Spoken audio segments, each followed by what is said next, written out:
অলির শুভ দৃষ্টি হয়ে যখন এভাবে বদলে যায় জীবন।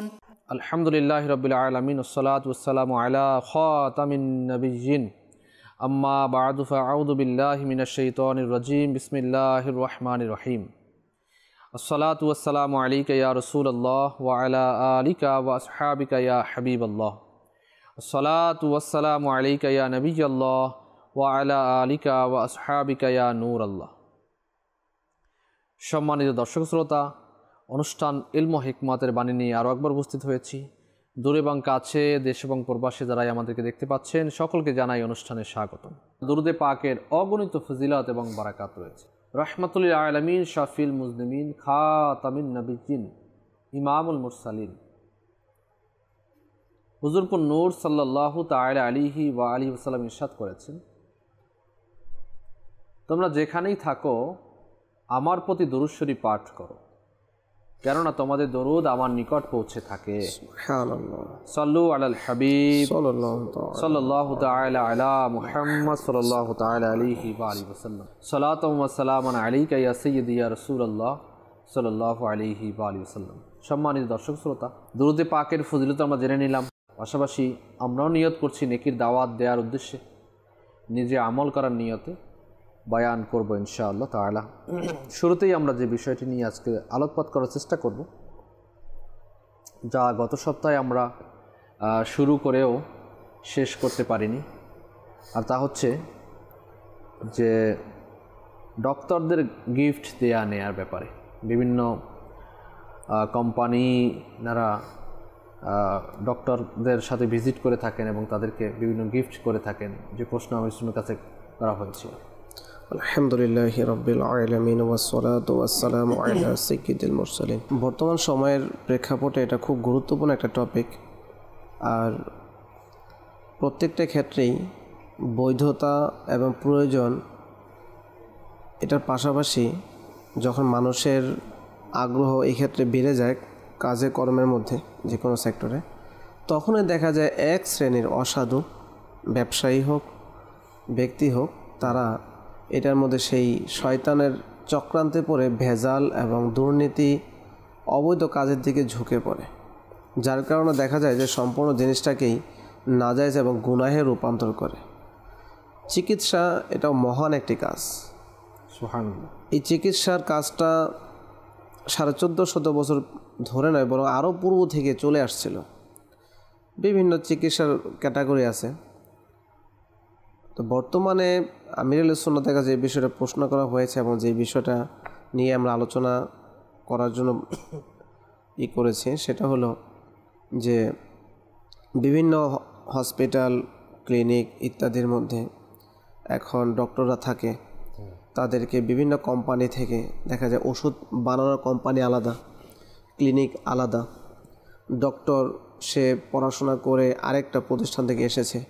তো সব কিছু সমন্বয় করতে গিয়ে অনেক সময় দেখা যায় যে কোম্পানির ঔষধ এটা বিক্রি করার জন্য, এটা পরিচিত লাভ করানোর জন্য তাদের পার্সোনাল কিছু জিনিস রেখে থাকে, বা তাদের এই কোম্পানির হিসাব কিতাব ইত্যাদির জন্য, যেমন কলম, পেট, আরও অন্যান্য কিছু স্যাম্পলও থাকে, নট ফর সেল লেখা থাকে। যে নট ফর সেল লেখা থাকে।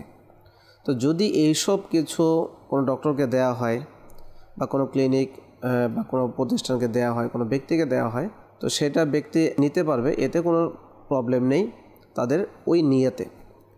দ্বিতীয়ত হলো, এখন যে কাজটি হয়, একটা এরিয়ার মধ্যে একজন কোম্পানির প্রতিনিধি থাকে, সে এই এরিয়ার মধ্যে ওই কোম্পানির ওই ওষুধ সাপ্লাই দিয়ে থাকে। তো যখন সাপ্লাই দিয়ে থাকে, তো তখন কোম্পানির পক্ষ থেকে কিছু অফার থাকে যে আমার কোম্পানির ওষুধ যদি আপনি বিক্রি করে দিতে পারেন, বা এই এত % করে দিতে পারলে এত % আপনাকে আমরা এক্সট্রা কিছু দেব। তো দেখা যায় এইভাবে যখন ঘোষণা দেওয়া হয়, এটার প্রবণতায় কী করে, ওই ডক্টর প্রকৃতপক্ষে সেই যে জ্ঞান অর্জন করেছে, যে ওষুধের মধ্যে যেই বিষয়ে শিফা আছে, যেটার মধ্যে সে ভালো দেখছে রোগীর জন্য সেটা না দিয়ে ওই প্রফিটের জন্য, কোম্পানির ঘোষিত সেই টাকার জন্য সে প্রপার চিকিৎসা না করে তাকে অনেক প্রেসক্রিপশনের মধ্যে ওষুধ দিয়ে দিচ্ছে। তো এই জিনিসটা সম্পূর্ণরূপে নিষেধ। এবং এভাবে কি হয়, আস্তে আস্তে এই ধরনের কমিশন নেয়ার ক্ষেত্রে হারামের দিকে ধাবিত হয়ে যায়। তো প্রকৃত চিকিৎসা সেটাই যেটা সে চিকিৎসক রোগীকে দেখে চিকিৎসা করবে এবং সেইটার ক্ষেত্রে তার যে প্রপার ওষুধ দেওয়ার কথা সেটা দিবে।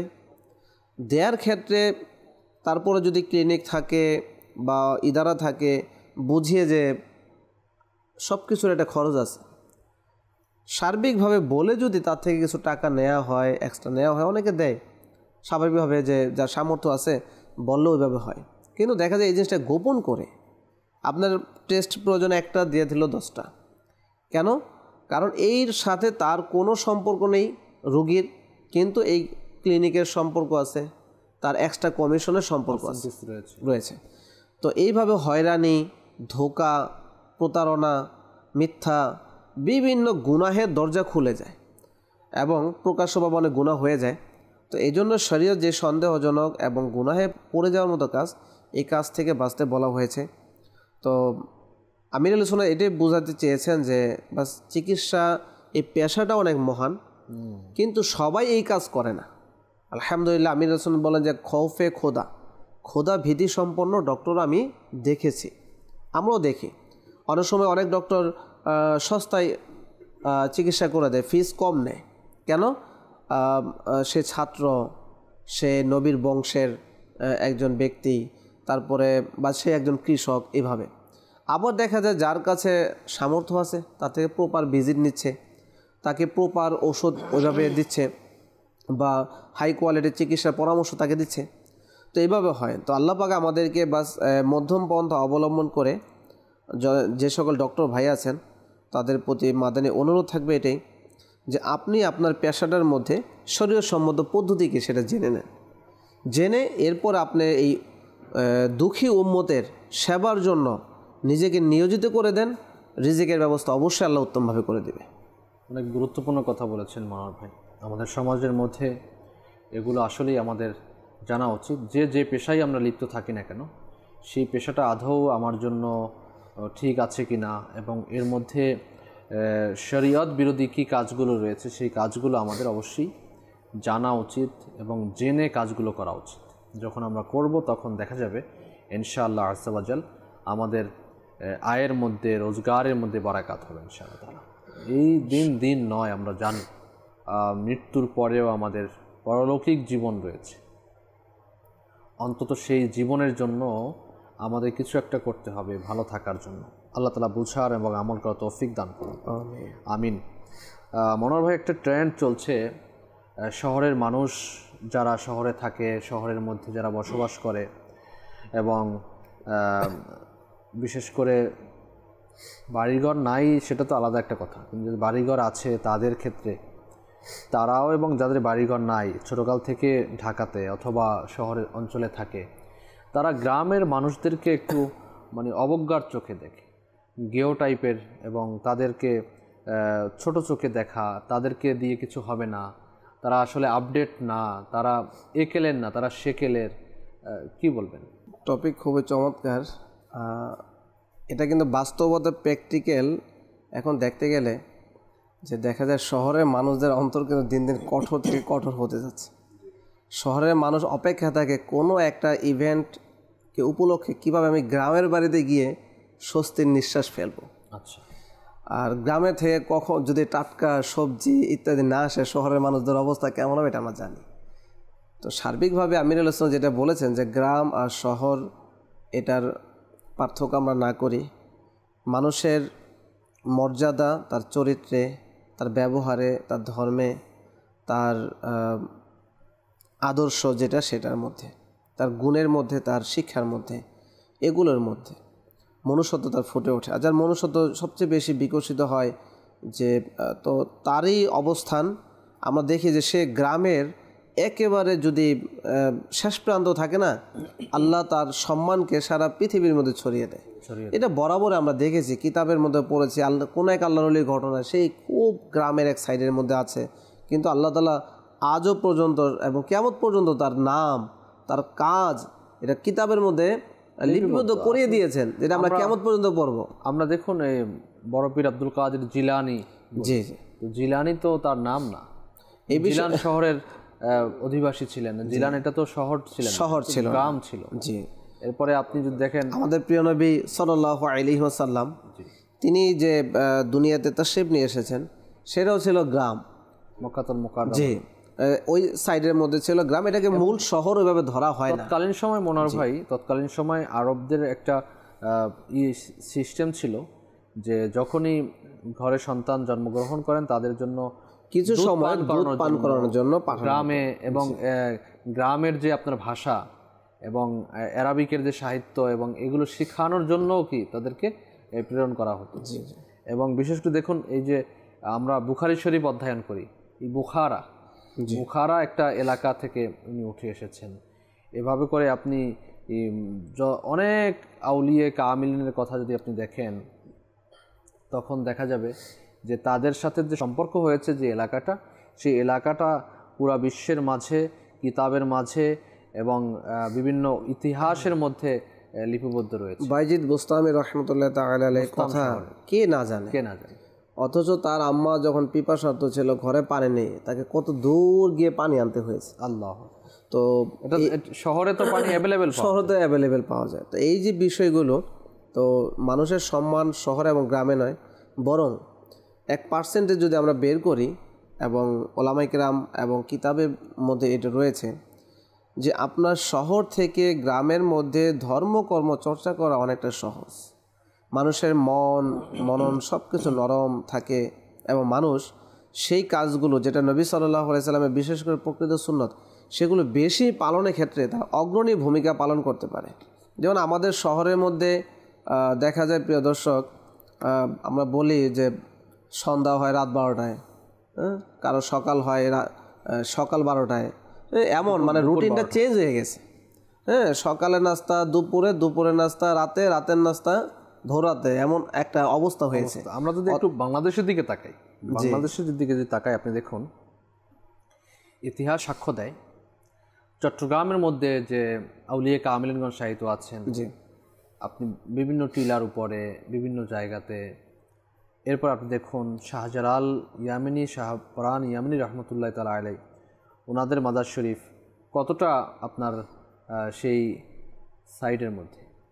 আপনি যদি চলে যান আপনার খানজাহান আলী রহমতুল্লাহ তাআলা আলাইহি তা খুলনাতে, তাও কি একটা সাইডের মধ্যে, খুলনা শহরের মধ্যে না।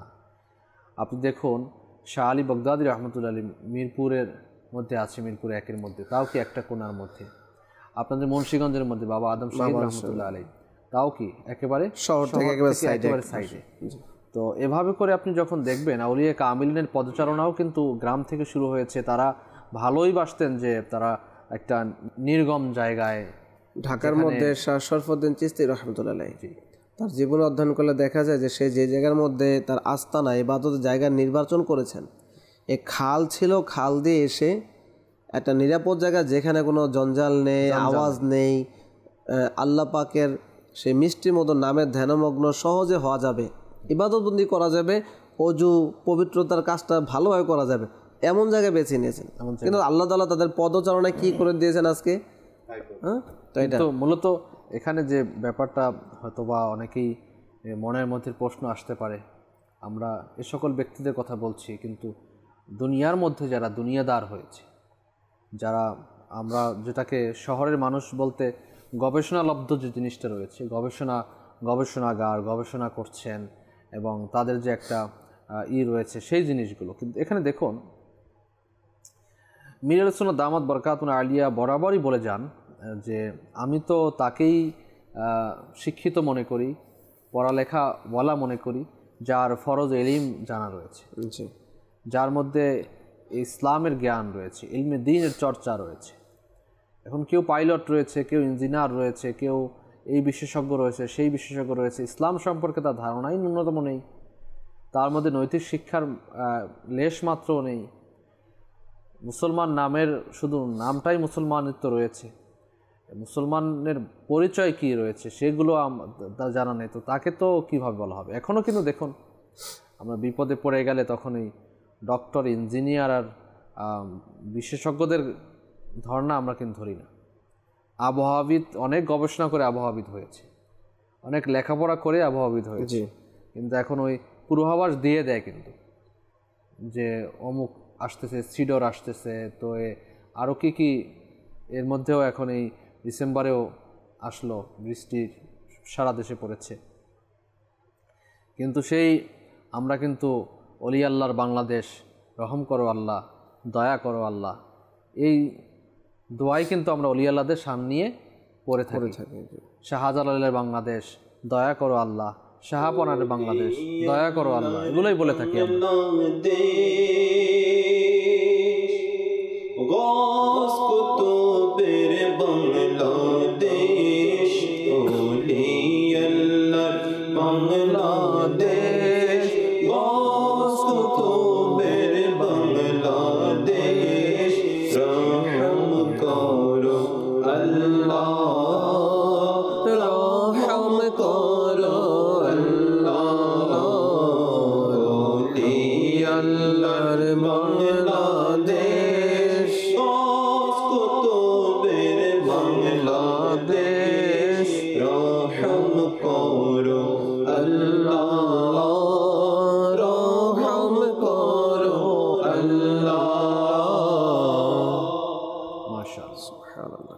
আমরা দোয়া করে থাকি আল্লাহ তাআলার দরবারে বিপদে পড়লে।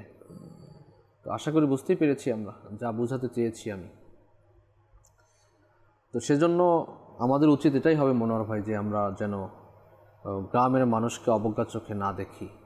আমি শহরে রয়েছি, অনেক আপডেট ভার্সন, আর আমি গ্রামে যিনি রয়েছেন তাকে আপডেট বলা হবে না, এরকমটা নয়।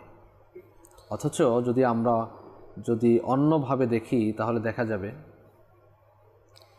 যে শহরের মধ্যে গুনাহ করা এটা খুবই সহজলভ্য হয়ে গেছে। সেই তুলনায় গ্রামের মানুষ গুনাহ থেকে অনেকটা পুতপবিত্র থাকে, গুনাহের কাজের মধ্যে ধাবিত হতে পারে না।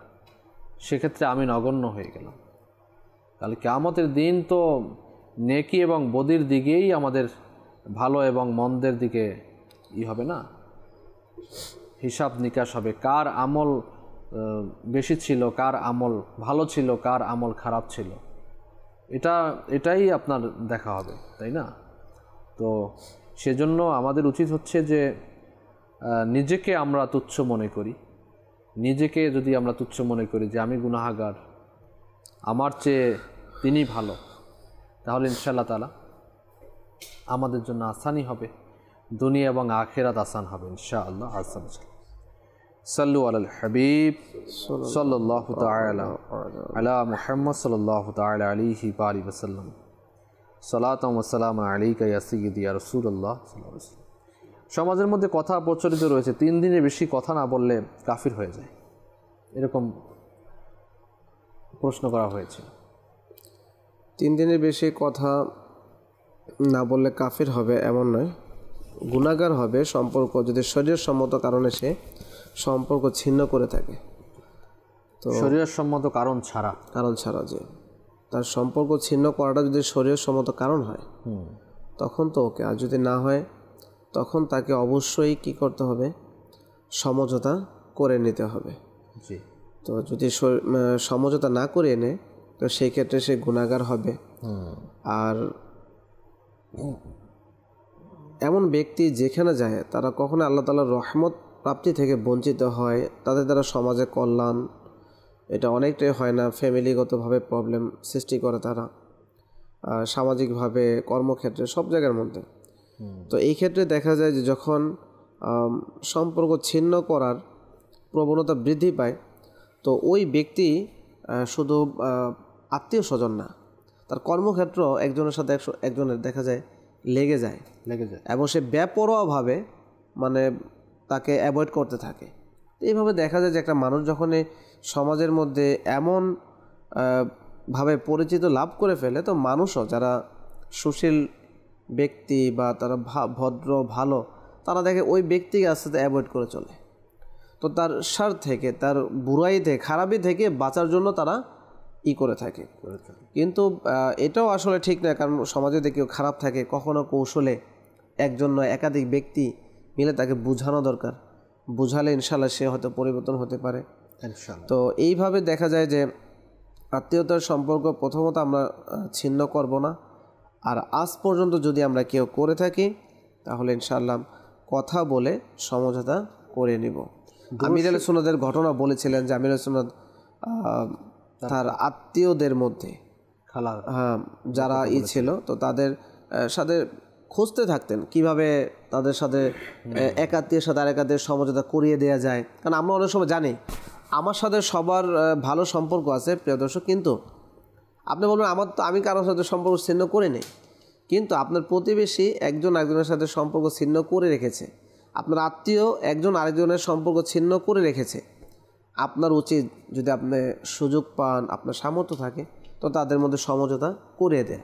নিঃসন্দেহে এটা অনেক বড় একটা ফজিলতের কাজ হবে। তো প্রথমত আমরা এই কাজগুলি থেকে বাঁচবো, আর যদি এরকম আমাদের সমাজে থেকে থাকে উত্তমভাবে বুঝিয়ে সমঝোতা করিয়ে দেবো ইনশাআল্লাহ। আমরা প্রায় মাদানী চ্যানেলের মাধ্যমেও ফজিলত শ্রবণ করে থাকি। একবার এই দুরূদ শরীফ পাঠ করলে 1000 দিন পর্যন্ত নেকি সমূলে মানে লেখা হবে। সুবহানাল্লাহ।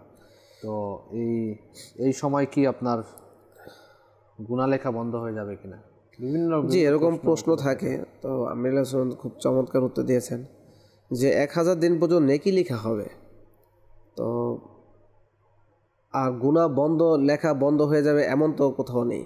দ্বিতীয়ত 1000 দিন পর্যন্ত যে ফেরেশতারা নেকি লিখবে তারা যে মুনকার নাকিরি হবে এমনও লেখা নেই। আল্লাহ তাআলার ভান্ডারের মধ্যে কিছু কম নেই।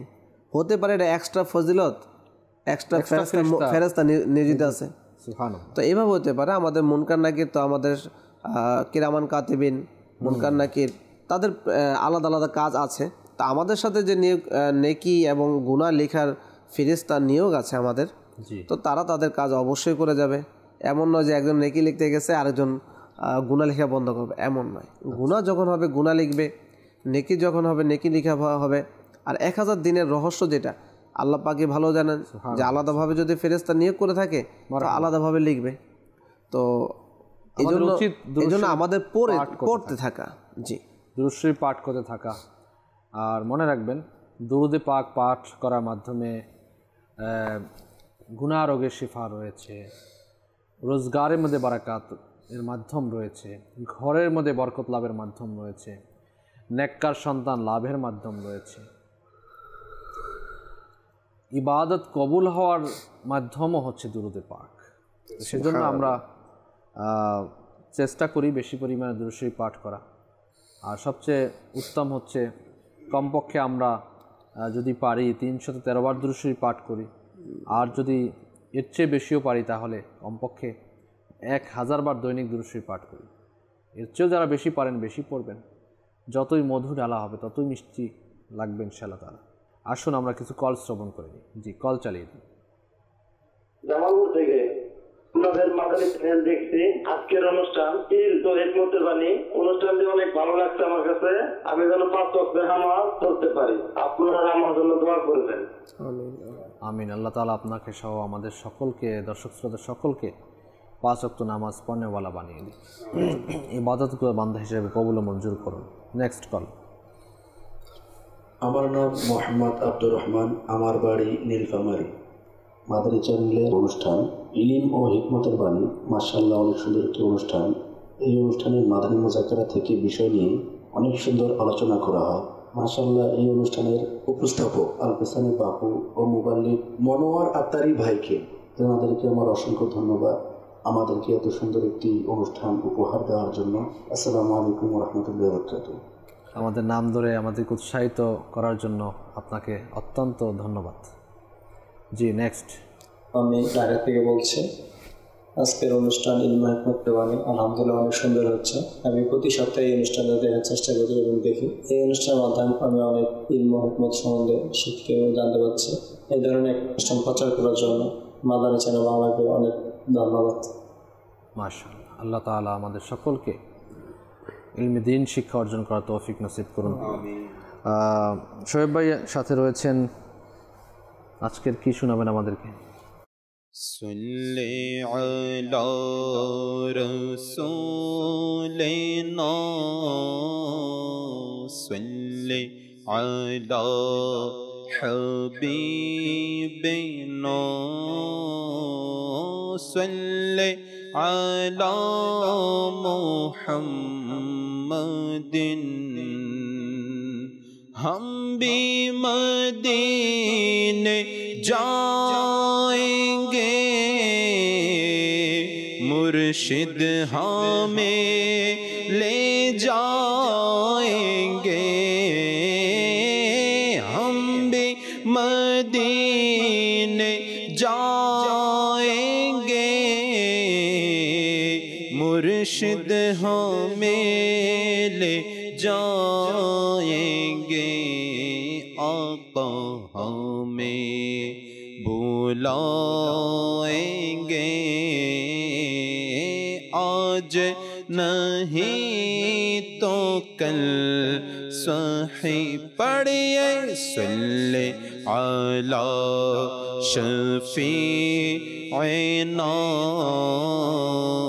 सल्ले अला करीमिना सल्ले अला मुहम्मदिन।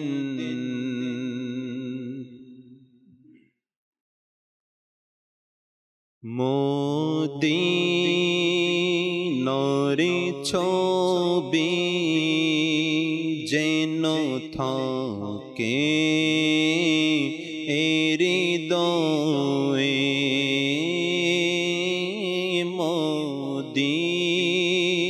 মদিনার ছবি যেন থাকে হৃদয়ে শরণ প্রিয় নবীর যেন থাকে হৃদয়ে মদিনার ছবি যেন থাকে হৃদয়ে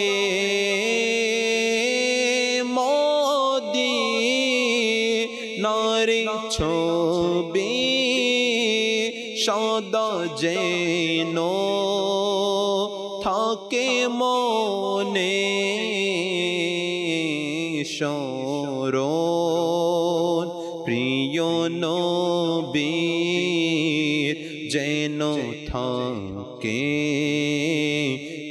হৃদয়ে সুযোগ যদি আমি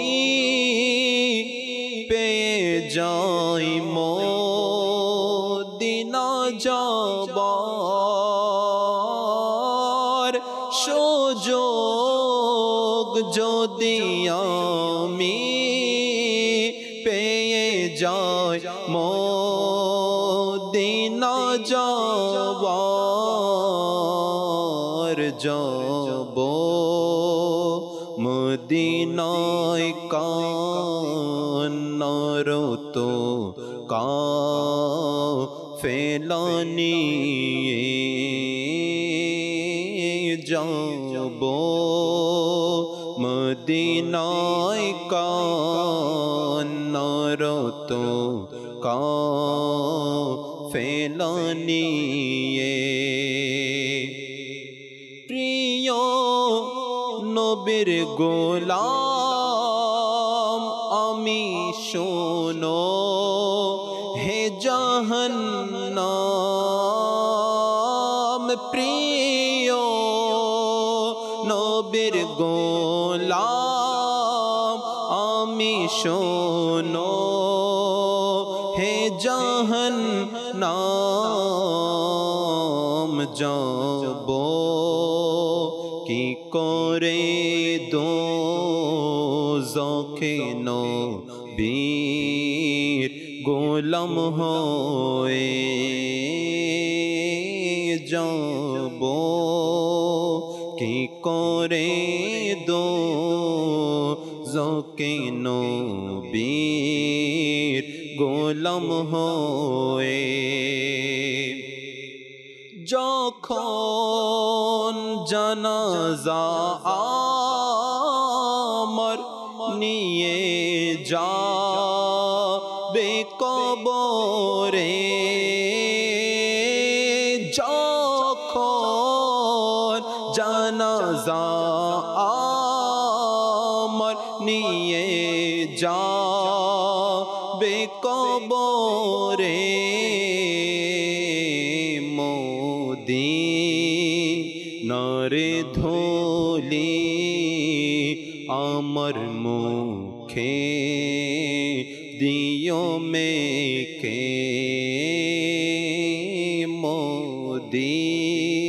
মদিনারে ধুলি আমার মুখে দিও মেকে মদিনারে ছবি সদা যেন থাকে মনে बुला लो हम गरीबों को बुला लो या रसूल अल्लाह पाए शबीर शबीर फातिमा हैदर मदीने में मदीने जाने वालों जाओ जाओ फी अमानिल्लाह कभी तो अपना भी लग जाएगा बिस्तर मदीने में अगरचे हो कमीना तेरा हो शहे मदीना मुझे सीने से लगाना मदनी मदीने वाले मदीना रे छोबी सदा जेनो থাকে মনে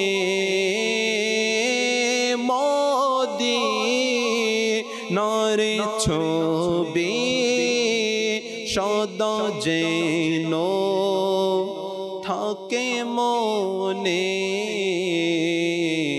স্মরণ প্রিয় নবীর যেন থাকে হৃদয়ে আতার তুমি আমার তুমি আমার তুমি আমার আতার তুমি আমার তুমি আমার তুমি আমার আতার তুমি আমার এ কথা হাসর দিবসে যেন প্রিয় নবী আমায় সিও মুখে বলে যেন প্রিয় নবী আমায় সিও মুখে বলে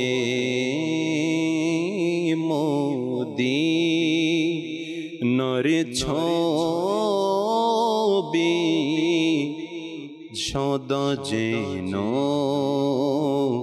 থাকে মনে।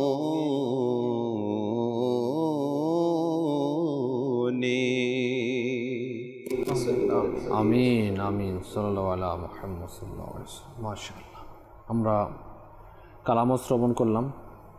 কালাম শ্রবণ করতে করতে আমরা মদিনা মুনাওয়ারাতেও ঘুরে আসলাম আলহামদুলিল্লাহ।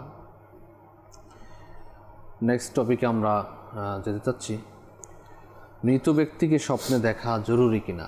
বিভিন্ন জায়গাতে আমাদের দেশে এটা আছে কিনা সন্দেহ, কিন্তু মাদানী মুজাকরাতে প্রশ্ন করা হয়েছিল জি, যে কেউ ইন্তেকাল করলে আশেপাশে মানুষ অথবা আপনার নিকটাত্মীয় কেউ না কেউ তাকে স্বপ্নে দেখতে হবে। এখানে যে বিষয়টা বলা হয়েছে যে যেখানে প্রশ্নটা এসেছে, এখানে মূল একটা বিষয় ছিল যে কোনো এলাকার মধ্যে এটা ধারণা আছে যে পিতা বা মাতা যদি কেউ ইন্তেকাল করে তো তার সন্তানাদি বা ফ্যামিলির মানুষ তাকে দেখবে, আর এলাকাবাসীরা বলবে যে তোমার মা বাবাকে তুমি স্বপ্নে পেয়েছো তো, এই ধরনের। তো এটাকে এমনও ধারণা নিতে পারে যে বাহ্যিকভাবে আমার বাবা মা পর্দা করেছে, এবং স্বপ্নের মধ্যে যতক্ষণ না দেখবে, স্বপ্নের মধ্যে দেখা মানে তোমার সাথে তার সংযোগ হয়েছে, ঠিক আছে, এই ধরনের একটা ধারণা। তো আমির আলাইহিস সালাম বলে যে এই ধরনের ধারণা ইসলামের মধ্যে কোনো জায়গা নেই, এই ধরনের কোনো কনসেপ্ট নেই। যদি কেউ প্রতিদিন শতবারও কোনো মৃত ব্যক্তিকে দেখে, পিতামাতাকে দেখে, তো এটার ক্ষেত্রেও কোনো ফজিলত কনফার্ম এটা ইসলামের মধ্যে নেই।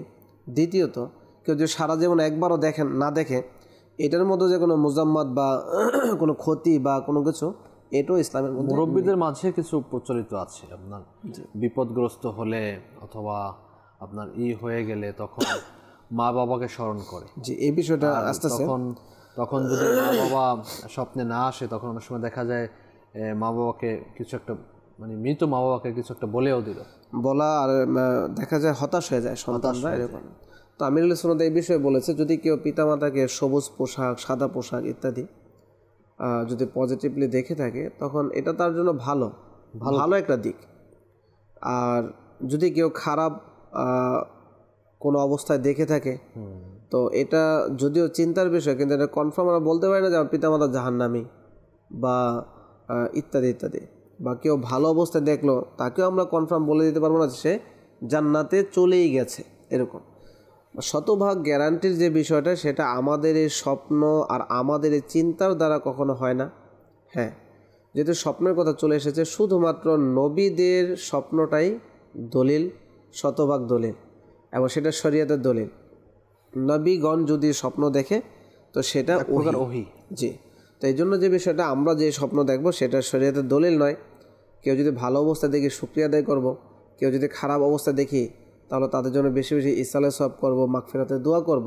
কিন্তু এটা কনফার্ম কোনো কিছু বলা যাবে না যে সে জাহান্নামে চলে গেছে, আমার মা বাবা জান্নাতে চলে গেছে, এই ধরনের কিছু না বলে আমরা তাদের জন্য মাগফিরাতের দোয়া করব। আর যদি ভালো অবস্থায় দেখি বাস এখন ছেড়ে দিলাম নাকি ইসালে সওয়াব করা, এমনও নয়। হ্যাঁ, মৃত্যুর শ্বাস পর্যন্ত আমার জন্য আমি ইসালে সওয়াব করে যাব, কেননা যে আমি যত মুসলমানকে ইসালে সওয়াব করব, প্রত্যেকের সংখ্যা অনুযায়ী আমি নেকি পেতে থাকবো। তো এই জন্য আমরা সবসময় ইসালে সওয়াব করে যাব, দান সাদকা করব, নেকি মানুষকে খাবার খাওয়াবো। বিশেষ করে আমাদের সমাজে যে প্রচলনগুলো মৃত ব্যক্তির জন্য, পিতা মাতার জন্য প্রত্যেক বছর একটা আয়োজন করে থাকে, মা বাবাকে স্মরণ করে, ফকির মিসকিন এবং আত্মীয় স্বজনকে দাওয়াত দিয়ে আপনার খাবার খাওয়ানো, এটা একটা ভালো কাজ, অনেক ভালো একটা দিক, ভালো কাজ।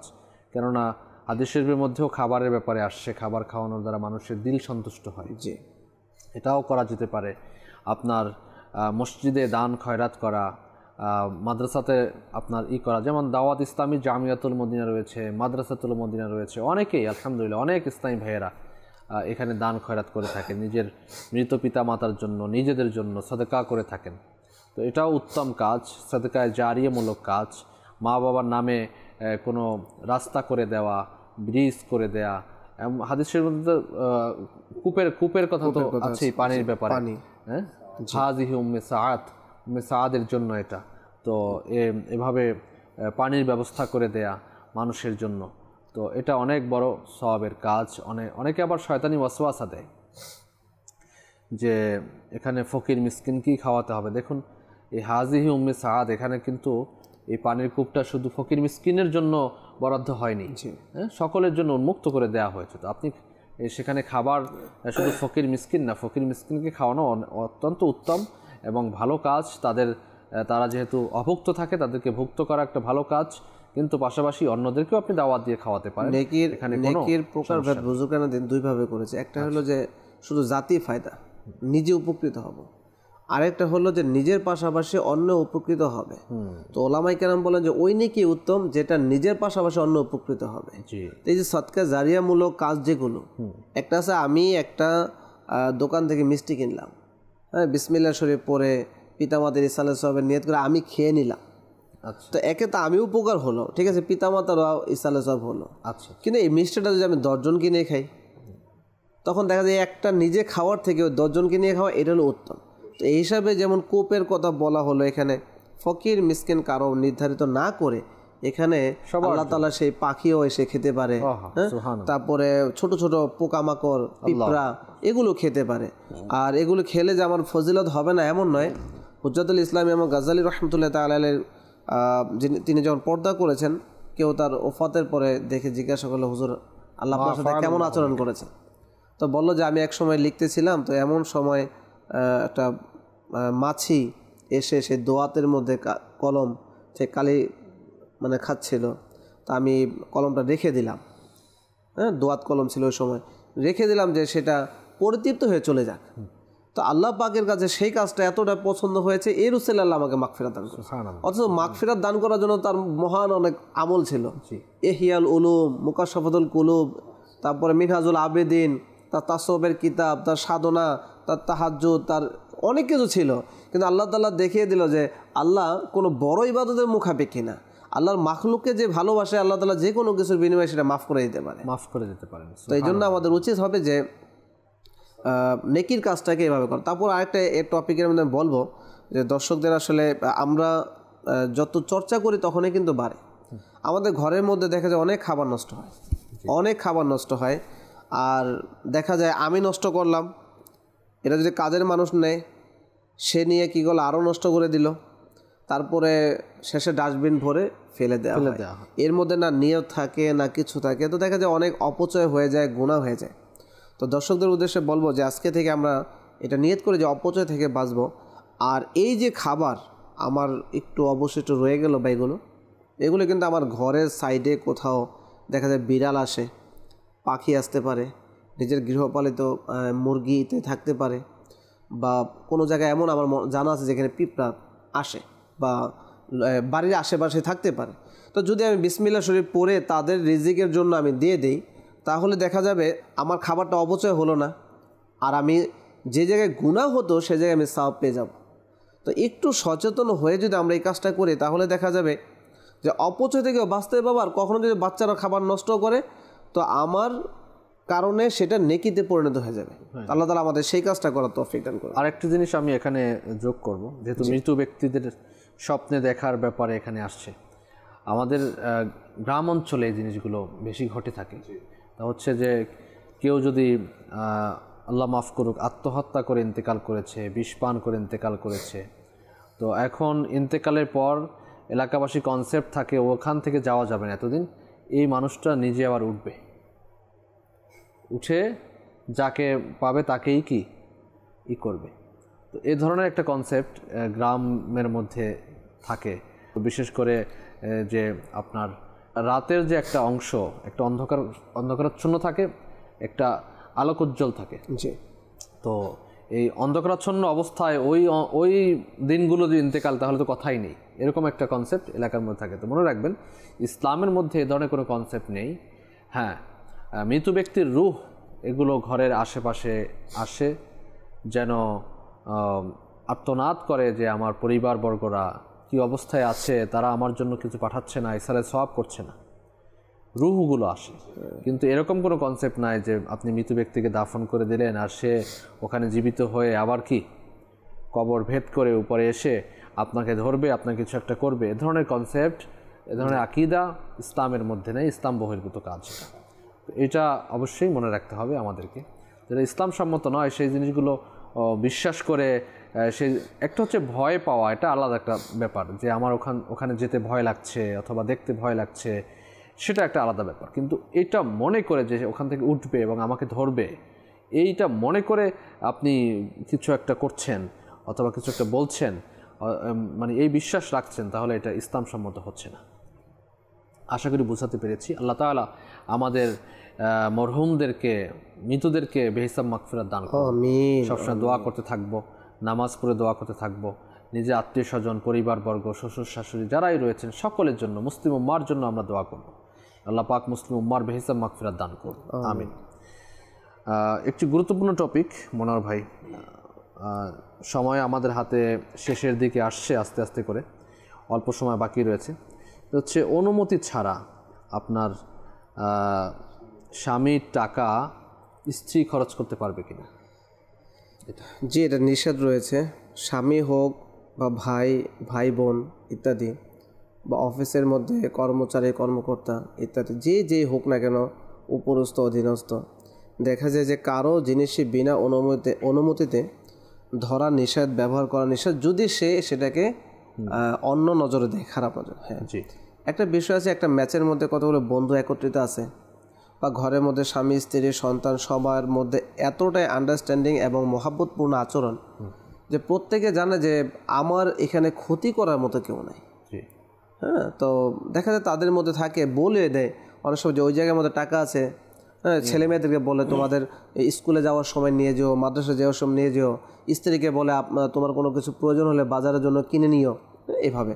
তো সেই মাদানী পরিবেশ যদি কোথাও থাকে আর সেখানে যদি এটার অনুমতি থাকে তো ঠিক আছে। অন্যথায় দেখা যায় যে আমিরুল সুন্নাহ যে বিষয়টার প্রতি বেশি ইঙ্গিত দিয়েছেন, যেটা আমাদের মনে হয় সেটা হলো যে অনেকে পৈতৃক সম্পত্তি পেয়ে থাকে, ঠিক আছে, যে বাবার বংশ থেকে মেয়েরা পেয়ে থাকে বা এরকম। তো দেখা যায় যে সেই ক্ষেত্রে অনেক সময় আত্মসাৎ বা ছলে বলে কৌশলে বুঝিয়ে দাও, ব্যবসা করব, লাভ হবে ইত্যাদি বিভিন্ন কারণে কথা বলে, অথচ ওই ইসলামী বোন তার ইচ্ছে থাকে না, বা তার মোহরের যে সম্পদটা সে তো এখন দিয়েছে, এখন কীভাবে নিবে বাহানা করে খোঁজা শুরু করে, কখনো মহাব্বত কখনো ইত্যাদি, এরকম সমাজের মধ্যে প্রচলিত আছে। তো সেই ক্ষেত্রে যদি সে না করে, তখন তার কোনো ধরনের মনক্ষুণ্ণ হওয়া উচিত না, এবং তাকে বিভিন্ন অ্যাঙ্গেলে তাকে টর্চার করা ইত্যাদি করা, এগুলো কখনো ইসলাম সম্মত না। এটা তো একটা আলাদা টপিক।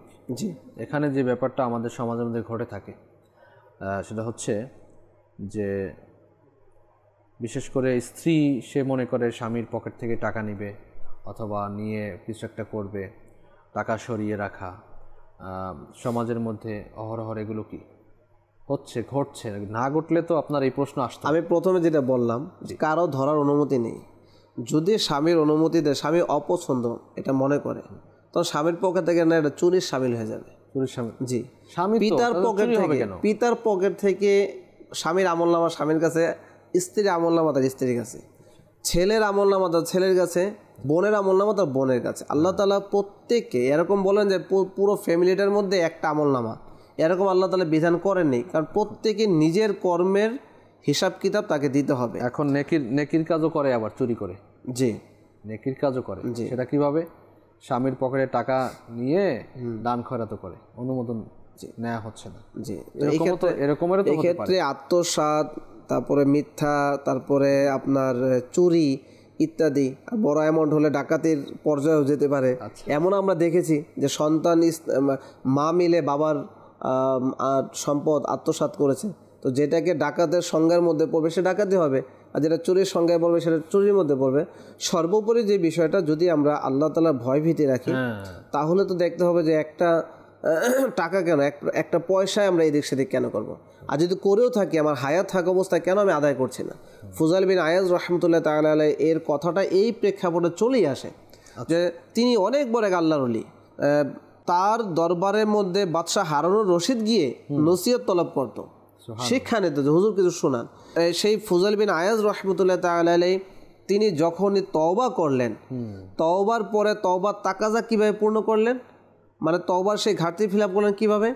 সে যে জনপথে ডাকাতি করতেন, সেই জনপথ দিয়ে যে বা যারা ব্যবসায়িক সফর হোক, যেই সফর হোক করতো, যে গ্রাম, তিনি প্রত্যেক গ্রামে গ্রামে গিয়ে তাদের কাছে মাপ চাইলেন এবং তাদের সম্পদ পরিশোধ করে দিলেন। সুবহানাল্লাহ। তো এইভাবে সে তার তওবার সে শর্তগুলো সে পরিপূর্ণ করলেন।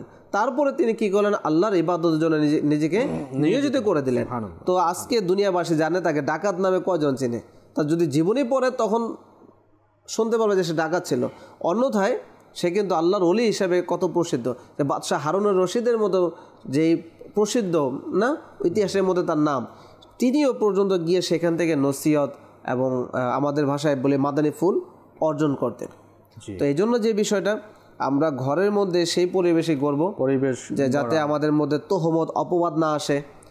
আর যেহেতু স্বামী স্ত্রীর কথা পরিশেষে এটাই বলতে হবে যে স্বামী আর স্ত্রীর মধ্যে প্রথমে দেখতে হবে আমার এই ধরনের সম্পদ দ্বারা যাতে অন্তরের মধ্যে বিভেদ সৃষ্টি না হয়। এখানে একটা জিনিস আমি প্লাস করবো ওনার ভাই, জি, বিশেষ করে আমি পুরুষদেরকে বলবো, জি, যে আপনি বিয়ে করেছেন তো আপনার মধ্যেও কি এ ধরনের টেন্ডেন্সি থাকা উচিত। যদি এরকম হয় তাহলে কি অনুমোদন দিয়ে দেয়া, অনুমতি দিয়ে দেয়া অথবা বলে দেয়া, এটা ক্লিয়ার করা।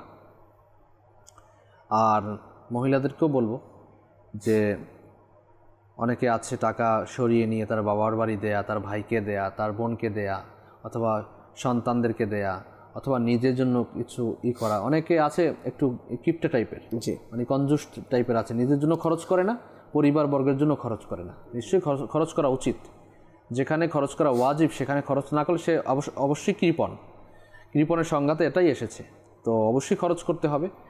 এখন খরচ করছে না বেদে আপনি নিয়ে নিচ্ছেন এরকম তো না।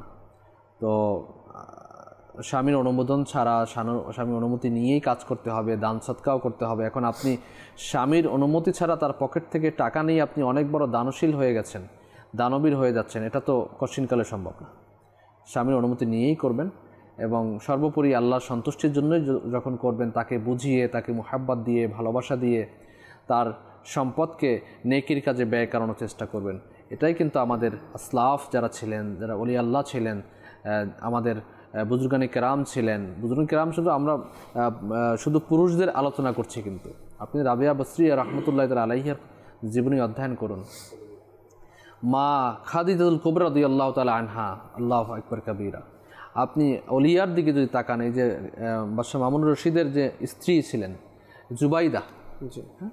জুবাইদা রহমতুল্লাহ তাআলা আলাইহি, আল্লাহু আকবার কাবীরা, জীবনী পড়ে দেখেন। আল্লাহ তাআলা আমাদেরকে বোঝার এবং আমল করার তৌফিক দান করুন। সময় একেবারে সংক্ষিপ্ত, কিন্তু আপনার টপিক অনেকগুলো রয়েছে। সংক্ষিপ্ত টপিকও দেখতে পাচ্ছি না যে আমরা সংক্ষিপ্ত একটি টপিক নিব, সেটাও পাচ্ছি না। একদম লাস্ট একটা অনেক সময় দেখা যায় ফ্যামিলির মধ্যে নিজের সন্তান থাকে, এখন বাবার অনেক বড় ব্যবসা রয়েছে, বাবার ওয়ার্কশপ রয়েছে, বাবার কোম্পানি রয়েছে, এখন সন্তানকে এর মধ্যে ইনভলভ করতে চাচ্ছে, অথবা নিজের ভাইয়ের ছেলে অথবা বোনের ছেলে অথবা স্ত্রীর ভাই অথবা এরকম হতে পারে। এখন এই কাজ শিখাতে গিয়ে অথবা তাকে ব্যবসা শিখাতে গিয়ে তাকে বকাঝকা করতে পারে কিনা, তাকে শাসন করা যায় কিনা? শরীয়তের মধ্যে শাসন করা, মহাব্বত করা সব কিছুরই বিধিবিধান দেয়া আছে। কিন্তু আমাদের সমাজে যে বিষয়টা এখানে যেটা ফুটে উঠেছে সেটা হলো যে আমার ছেলে চাচ্ছে ডক্টর হতে, তাকে জোর করে আমি বিজনেসম্যান বানাবো, ব্যবসা শেখাবো, ব্যবসাকে শিখাতে হবে, ব্যবসার ফর্মুলা সব শিখাতে হবে।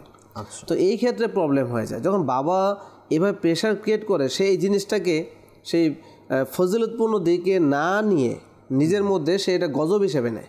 তখন দেখা যায় দিন দিন তার মধ্যে তিক্ত ভাব ফুটে ওঠে, তখন সে এটা থেকে অনীহায় চলে আসে আর সে ওদিক দিয়ে প্রেশার ক্রিয়েট করে। তো এইভাবে দেখা যায় যে সমাজের মধ্যে ঘরের ফ্যামিলিকে, ছেলে মেয়েকে ইত্যাদি, তো তাদেরকে ব্যবসায়িক ক্ষেত্রে বিভিন্ন ক্ষেত্রে এভাবে প্রেশার ক্রিয়েট করা হয়। তো এটা আদৌ উচিত নয়। ইসলামের মধ্যে মারামারি, তারপরে জোর করে কোনো কিছু আসলে করার সুফল, এটা ইসলামের মধ্যে কখনো বলা হয়নি। কারণ ইসলামের আদর্শটাই মহাব্বত, ভালোবাসা, বোঝানো, হিকমতের সাথে। তো সেই পদ্ধতি অবলম্বন করাটাই ভালো এবং আল্লাহর কাছে দোয়া করা সন্তানের, যে আমার সন্তান যাতে আমার হালাল ব্যবসার ধরতে পারে এবং আমি এই সন্তানের মাধ্যমে যাতে ব্যবসাটাকে আমি সংরক্ষিত করতে পারি বা ভালো করতে পারি, উন্নতি করতে পারি, দোয়া করা। তখন আল্লাহ তাআলা হতে তার দিলকে ঘুরিয়ে দিবে। আল্লাহ তাআলা আমাদেরকে আজকে যা শ্রবণ করেছি এরপর আমল করার অন্যের নিকট পৌঁছিয়ে সওয়াবের ভাগীদার হওয়ার তৌফিক দান করুন। আমিন। দর্শক শ্রোতা, আজ এ পর্যন্তই। ইলম ও হিকমতের বাণী আগামী পর্বে ইনশাআল্লাহ তাআলা আবারও আল্লাহ তাআলা যদি শারীরিকভাবে সুস্থতা দান করেন, কোনো সমস্যা না হয়, আবারও উপস্থিত হব। সাথেই থাকুন, ভালো থাকুন, সুস্থ থাকুন। এখন ঠান্ডার সিজন চলছে, নিজের শরীরের প্রতি খেয়াল রাখবেন। আল্লাহ তাআলা আমাদেরকে আফিয়াতওয়ালা, নেকিওয়ালা, খুশিওয়ালা দীর্ঘ জিন্দেগি নসিব করুন। আমিন বিজাহি নবীর আমিন সাল্লাল্লাহু আলাইহি ওয়াসাল্লাম। সাল্লু আলাল হাবিব সাল্লাল্লাহু তাআলা আলা মুহাম্মদ সাল্লাল্লাহু আলাইহি ওয়া আলিহি ওয়াসাল্লাম। অলির শুভ দৃষ্টি হয়ে যখন এভাবে বদলে যায়